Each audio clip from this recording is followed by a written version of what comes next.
All right, let's jump right into this explainer. We're going to be following a guy named Leo. Now, Leo, he's not a Wall Street trader. He's definitely not a macroeconomist. He's literally just your everyday guy who's about to get hit right in the face with a massive economic shift right in his own neighborhood. We're going to see exactly how these big, kind of intimidating financial concepts actually play out for ordinary people, and how Leo pieces the whole thing together.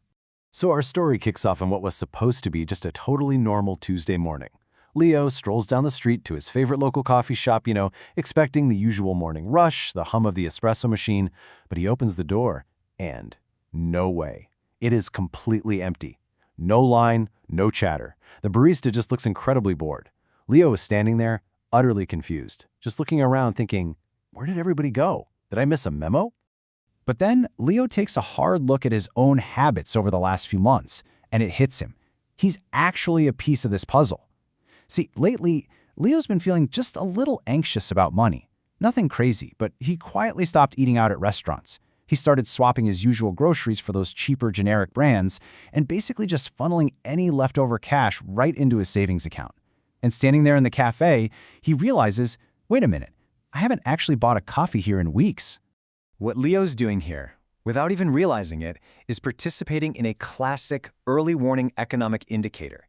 It's called trading down. This happens when everyday consumers, like you and me, get a little spooked about the future and just try to stretch our dollars a bit further. We swap out the expensive name brands for cheaper alternatives, we skip the luxury stuff. Leo didn't need to read an economics textbook to figure this out, right? His own wallet basically made the decision for him. And now, Leo is watching this vicious, self-fulfilling prophecy unfold right in front of him. It goes like this. Step 1, people get a little scared and hoard their cash. Step 2, overall consumer spending in the neighborhood just drops.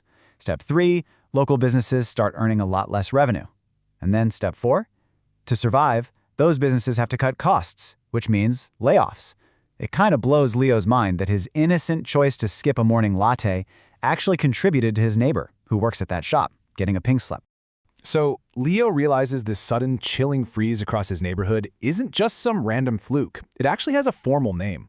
When this kind of massive spending drop and job loss starts spreading across the whole country, economists declare it a recession. It's essentially a significant decline in economic activity that lasts more than just a few months, and you can clearly see it in reduced incomes, falling employment, and a shrinking gross domestic product. But how do we actually know we're in one? Now, sure, there are official committees that technically declare recessions, but Leo learns there's a much simpler rule of thumb that most people use. It all comes down to the number 2. If a country's total economic output, the gross domestic product, shrinks for 2 consecutive quarters, which is 6 months, the economy is generally considered to be in a recession. A couple of days later, Leo's out in his driveway, and he spots his neighbor holding that pink slip from the coffee shop, looking absolutely devastated. And man, it hits Leo hard. He suddenly remembers this old quote from Ronald Reagan that just perfectly nails the anxiety he's feeling. Recession is when your neighbor loses his job. Depression is when you lose yours. And right then, Leo is terrified. Is he going to be the next one to lose his job? So, panicking just a little bit, Leo decides he absolutely needs to understand what he's facing here. He does some quick digging online and breathes this massive sigh of relief. Turns out, a recession is temporary. It usually lasts maybe a few months to a year. It's actually a completely normal part of the business cycle. But a depression, that is an extreme, super rare event that drags on for years, with businesses failing left and right and unemployment skyrocketing. So what Leo's neighborhood is going through, it's tough for sure, but it's just a normal, temporary pullback. But that gets him thinking. Why do these slowdowns even happen in the first place? Well, Leo learns that recessions don't just fall out of the sky. They're usually triggered by massive imbalances in the market. Back in 1929, it was a stock market crash. In 1973, a huge oil shock sent essential costs straight through the roof. In 1997, it was way too much factory capacity over in Asia. And of course, in 2008, it was the collapse of the US housing bubble because of way too much debt. Basically, when the economy gets stretched way too far in one direction, a recession is just a painful snap back to reality. Okay, but with his neighbor out of work, the local coffee shop basically a ghost town, and everyone hoarding their cash out of pure fear, Leo realizes they're kind of stuck. Who actually stops this vicious cycle? If literally everyone is too scared to spend a dime, how does the neighborhood ever unfreeze?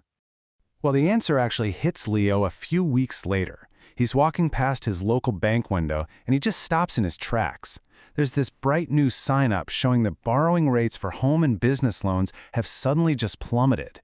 And that, right there, is the signal. The government's central bank has officially stepped in to take action. Think about it like this.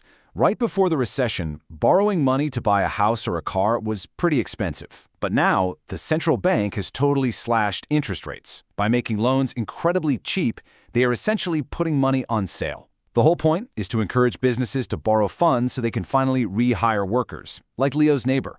And they want regular consumers to stop stuffing cash under the mattress and start buying homes, cars, and, just spending in the local economy again.